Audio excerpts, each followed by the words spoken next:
పెయి మీద ఓ షెడ్డి మాసిపోయిన బనీని దొడుక్కున్న ఈ పెద్ద మనిషి భుజం మీద చెయ్యేసి హెలికాప్టర్ కాడికి పట్టుకపోతుండు చూడు. మహారాష్ట్ర మంత్రి గారు నరహరి జర్వాల్ సారీనే. సొంతూరుకి ఏదో పనిపడి హెలికాప్టర్లు వస్తే కాంతిలాల్ గౌలి అనే చిన్నప్పటి దోస్తు కానొచ్చినట. ఏమ్రో బాగున్నావా అని వలకరిస్తే బాగున్నా అని భయపడుకుంటా మాట్లాడుకుంటా హెలికాప్టర్ దిక్కు చిత్రంగా చూస్తుండట. వెంటనే ఆయన భుజం మీద గిట్లా చేసి రారా హెలికాప్టర్ దూరంకెళ్ళి కాదు దగ్గరికెళ్ళి చూపెడతా అని తీసుకుపోయి పైలట్ ను కూడా పరిచయం చేసిండు.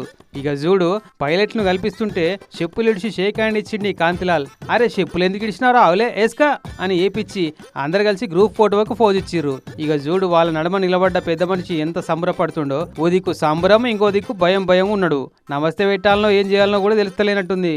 కానీ నిన్నయాల ఓ సర్పంచ్ పోస్టో ఓ కౌన్సిలర్ పోస్టో ఓ ఎంపీటీసీ పోస్టో అయితేనే చిన్నప్పటి దోస్తులను దేక్తలేరు చాలా మంది.